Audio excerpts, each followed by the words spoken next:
Nani? Ya wapi? Lini? Saa ngapi? Nakuja. Amefanyaje? Heka Unlimited. Nini? Kwanza yule dada jamani, Neema Mwita, yule ambaye tulitoa heka yake wiki iliyopita ambaye amelazwa katika hospitali ya taifa ya Muhimbili. Yule ambaye alimwagiwa maji ya moto na mume wake kwa sababu uji wa ugali. Kwa sababu alichuma mahindi matatu shambani. Ambaye anaugua tangu mwaka jana. Kumwagiwa huko uji wa moto ni mwaka jana mwezi wa 5. Lakini mpaka sasa hivi ni mgonjwa kwa sababu alikaa nyumbani wiki 3 bila kupata matibabu yoyote kutokana na kile alichokuwa anaumwa. Kwa hiyo yuko Muhimbili na nilienda siku ile kumwangalia na nikaja hapa nikaongea swala lake, lakini kiukweli amepata msaada mkubwa sana. Amepata msaada mkubwa sana. Watu wamemtumia pesa nyingi katika simu yake, wengine wamekwenda kumuona, wengine wamempelekea nguo, wengine wanaenda bado kumtembelea hospitali. Na leo nimemwahidi leo nitakwenda. Leo nimemwahidi nitakwenda kwa sababu anashukuru sana. Anasema jamani, anashukuru kupita maelezo. Anasema kuna mama mmoja, bibi, ni mama mtu mzima. Yeye na wajukuu zake, huyo mama yeye hana kitu. Lakini alisikia hapa kwenye leo tena. Hiyo kitu ikamgusa sana, ikamuumiza, akamuonea sana huruma. Alienda pale na wajukuu zake. Yule mama alikuwa hana hela, anasema hela ametumia nauli lakini alimpa 1,000. Akamwambia mwanangu, mimi hichi ndo nilicho nacho. Ndio hivyo, wengi wanamtumia, wengine 500, wengine yani chochote mtu ambacho anakuwa nacho anamtumia ili aweze kumsaidia pale kupata matibabu yale anayohitajika na kurudi. Imani yangu kwamba bado tunahitajika zaidi kumsaidia. Bado. Na yani nimefarijika sana kusikia kwamba watu wanaenda kumuona. Safi. Sana wanaenda kwa sababu alikuwa yuko peke yake. Unajua mimi siku ambayo nilikuwa nimekwenda pale, kama unavyojua mishemishe za Muhimbili, mtu akiwa amelazwa kishafika muda kuona wagonjwa. Unaonaje mgonjwa anavyozungukwa pale kwenye kitanda? Alafu unabakiwa peke yake. Lakini yeye yuko peke yake analia tu pale kitandani. Maskini. Kwa hiyo angalau yani sasa hivi ikifika ule muda wa kuona wagonjwa na yeye angalau anaonwa. Wanamtizama na kumpelekea nguo, maana alikuwa hana hata nguo. Unajua katika masala ya kidini mimi nilivyofundishwa na ustadhi wangu kitambo, sehemu ya faida za thawabu za dezo za bure kuna kuona wagonjwa. Dezo kabisa zile thawabu zile.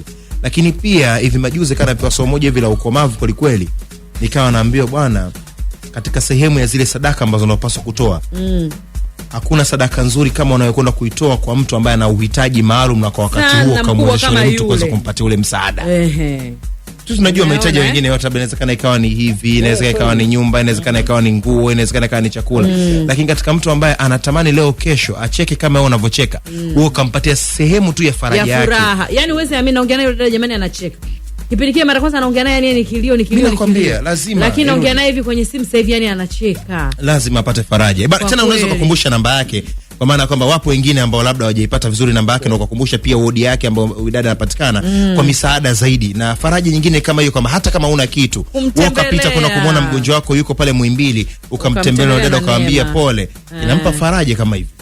Neema namba yake 0656 15 1072. Na pia simu kazipata sana za pole.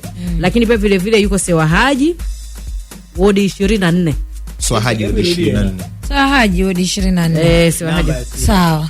0656 15 1072 ndo namba yake. Lakini Ijumaa nilikwenda kwenye harusi jamani. Nikaona nisiwaache hivi. Nilikwenda kwenye ile harusi kwa mtu ambaye pengine atakuwa afahamu harusi niloenda huko ni vipi, inahusu nini. Tulishia kutoa heka kipindi cha nyuma sana tu, na tukaelezea ili swala la huyu kijana ambaye alikutana na binti njiani, akampenda, akafanya naye maongezi, wakakubaliana mpaka ikafika kipindi kwamba ni waoane, na wakakubaliana katika hilo. Kijana akaenda kapeleka mapendekezo nyumbani kwao, wazazi wake wakayapokea, wakakamilisha taratibu zote zinazohitajika za kidini na za kisheria. Na mwisho wa siku kijana akafunga ndoa na huyo binti ambaye alikuwa amempenda. Lakini baada ya kufunga ndoa, baada ya siku 3, lakini katika kipindi kile katika ndoa yake kwanza, kidudu mtu alitokea pale akasema jamani, wa biharusi mbona mimi namjua na watoto 4 wanae wako wapi, mbona pigi nao picha. Ndo ndugu wa mume wakashtuka, ana watoto 4? Tena mke wa mtu. Ndo ndugu wakazidi kupata hofu. Kwa hiyo ikapelekea mpaka mambo ya kakaa yakaongeleka mpaka ndoa ikavunjika. Tulimsikiliza bwana harusi, aliongea mengi tu kuhusiana na alivyokutana na huyo mke wake. Mpaka ndoa yao ikaachika. Bibi harusi akasema alifanya hivyo kwa sababu tu alikuwa akimpenda yule kijana. Kwa hiyo akaogopa kumwambia kama mimi na watoto 4, akaogopa kumwambia kama mimi nilishawahi kuolewa. Kwa hiyo ilibidi tu amfiche bwana Abbas, bwana harusi anaitwa bwana Abbas, ili apate kufanya nini, kuolewa naye. Lakini baada ya Abbas kujua hilo na kuelezwa hayo, Abbas hakuelewa, akasema hapana, wewe hunifai. Na kwanza kibaya zaidi alimwambia kwamba yeye wala hajawahi kukutana na mwanamume. Sasa bwana, ndugu zake sana sana mama yake na dada zake walikutana na binti mzuri ambao wao walimwamini, wakaona kwamba anamfaa bwana harusi kumtoa upweke mwingine. Sasa huyu mwingine, kwa sababu bwana harusi alikuwa ana upweke na ana uchungu wa hali ya juu. Au sio bwana? Masuala mazito haya. Kwa baada ya hapo wakamtafutia mwenzake, ambako taratibu zote zilifanyika na ndoa ikawa Ijumaa iliyopita hiyo. Kwa baraka zote za Mwenyezi Mungu akafunga ndoa. Kama nilivyokuambia, nilifika pale nilikuwa nimechelewa, lakini niliweza kuzungumza na bwana harusi na kumuuliza unajisikiaje kwa siku hii ya kupata mke mwingine. Najisikia furaha tu. Sababu leo ni siku ya kukamilisha nusu ya dini. Umeona? Kwa hiyo alhamdulillah, nashukuru na nawapa pongezi sana wazazi wangu, sababu wananipa support tokea mwanzo mpaka sasa hivi, hususan mamangu mzazi Bibadie na anti yangu Fao. Yani tokea mwanzo mpaka tulipofikia hapa alhamdulillah. Hata ndugu zangu nao wote walishiriki. Nashukuru kifupi. Tokea mwanzo wako na mimi mpaka sasa hivi alhamdulillah. Leo kama nimezaliwa upya. Unajua mtu akizaliwa upya anapokuwa. Yani siku yako ambayo ile ya kuzaliwa unapokuwa. Mara sometimes umetafuta manini, makeki, manini, mazawadi kibao.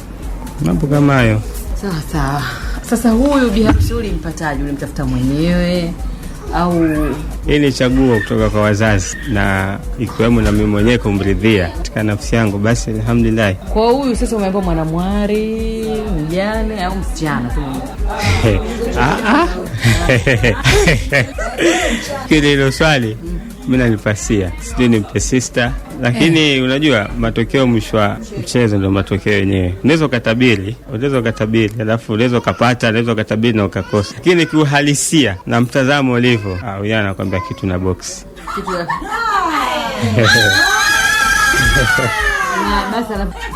Cha kwanza kilikuwa fake. Kwa hiyo original. Afu sio afadhali atake kwa Mchina, yule sio Mchina, yule Mchina. Clouds.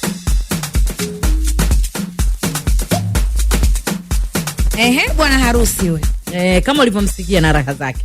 Lakini pia vile vile mawifi nao kwa upande wao pia walikuwa na raha zao. Okay. Nimepata kishinchiri. Nimepata mali mpya ndo kwanza inafunguliwa. So second hand. Si mtumba, sio used. Hichi cha dukani. Maana yule alikuwa used. Sana tumefurahi japo kwa tuna machungu, maana ile shughuli ile ingekuwa tumeifanya kwa huyu basi tungefarajika sana. Shafahamu? Yani leo sikufichi tunafanya ile shughuli, lakini machozi yananitoka kwa uchungu. Nakumbuka ule pesa harama tulizotupa, halafu neno halikuwa, tumepata hasara mara mbili. Shanifahamu. Tumefanya ndio hivyo, Mungu katusaidia ndio hivyo, na inshallah atatusaidia. Tunachoambia tu mahari yetu aturejeshie basi. Kwani bado hawajaleta? Mpaka leo. Hawana, tuashatumia siku wapi. Kwa hiyo aturejeshie, itakuwa si ungwana. Sasa tumefanyia ungwana na watufanyie ungwana. So mimi sina mpya, ila tumefurahi kikweli kweli. Tumepata kitu kipya. Basi ndio hivyo tu. Tumepata mtoto mchanga. Ila ndio nakwambia watuletee chetu. Kwa sababu gani? Unapotafutiwa mwenzio inakuwa tena wewe basi, kwa sababu tena kishatafutwa mwenzio seke tamaa tena. Kwa hiyo kama aliyeka tamaa, kama tutarudi roho, sisi tunasema basi chetu watuletee, tushapata kingine. Okay. Huo ndio mwisho wa heka, sio? Ndio maana yake. Na shamra zilikuwa kama hivi. Japo nimechelewa. Twende nao pole tukaupasue mbao, mashina hata vilele tunao mchitu nao. Twende nao pole tukaupasue mbao, mashina hata vilele. Wadarini chakula chake ufuta, sikumwita wala sikumtafuta.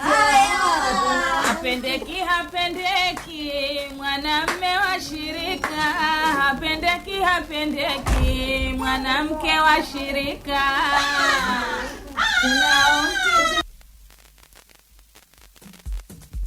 Ya mambo Basi mambo yalikuwa kama hivyo siku ya Ijumaa. Ya mimi pia nimefurahi kusikia hivyo, kwa sababu unajua kwa kuwa tulianzia kule na ile harusi haikuwa imeingia heka sana. Kwa hiyo ni vizuri zaidi kuweza kujua sasa mwenzetu yule baadaye ikawaje, maisha yake yakaendelea vipi. Umeelewa Kapata mke mwingine. Na kama unakumbuka vizuri, sherehe ilifanyika Zanzibar bila biharusi.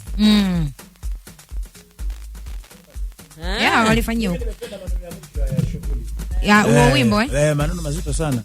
Mwalimu Kishiba ya Mala wa Buziba, kiukweli kuoa kuna hitaji maandalizi ya muda mrefu ya kumtafuta mchumba pamoja na kumpeleleza pia. Anashauri wengine ambao hawajaoa wafuate njia hizo.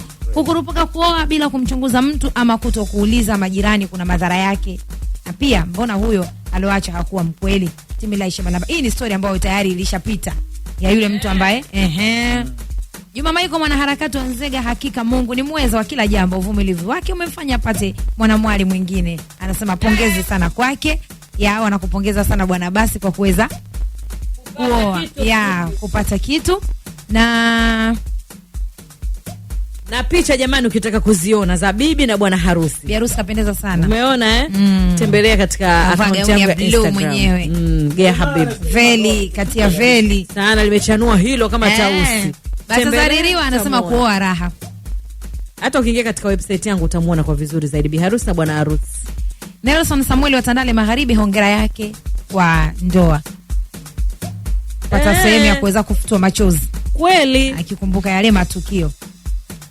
Hassan Wenga naye wa Mbagala na kupongeza bwana Abasi. Hongera sana kwa kuoa na kuweza kufanya maamuzi mazito kama hayo. Mimi nimpe bwana Abasi nimpe pongezi sana kwa sababu nimeona picha zake amevaa Oman. Kapiga kitambaa cha Oman. Kapiga muabeshi, kapiga jambia. Hongera sana. Hongera sana bwana Abasi. Kapiga jambia. Yule jambia ni. Kaleka pembeni hapa namna hii. Na vile vile hongera sana kwa wazazi wake, unajua kwa kuweza kuwa naye karibu mpaka kuweza kumsaidia kufanikisha. Kwa sababu unajua mambo kama haya yanaweza kana tokea familia nyingine, huwezi jua wanachukulia vipi. Nataka mwenyewe, hakuwa anajitakia. Si mwanamke wake, tulikuwa tunamwambia asikii. Vitu kama hivyo. Vinakuwa vinatokea sana. Lakini wazazi wake huyu jamani hawajamtupa. Walikuwa limewauma. Mwanzo mwisho bega kwa bega mpaka wamehakikisha mtoto wao amepata mke mwema. Mungu wa mume wanagubu. Lakini hao hawana, wamemsaidia. Mjui anaitwa nani? DJ Zero. Anaitwa Ruby na yule. Ndo anaifunga leo tena siku ya leo. Mimi naitwa Dahu. Mimi naitwa Gea Habibu. Naitwa Josemara. Naitwa Musa. Naweza penda kijana au mzee, niite jina langu baby.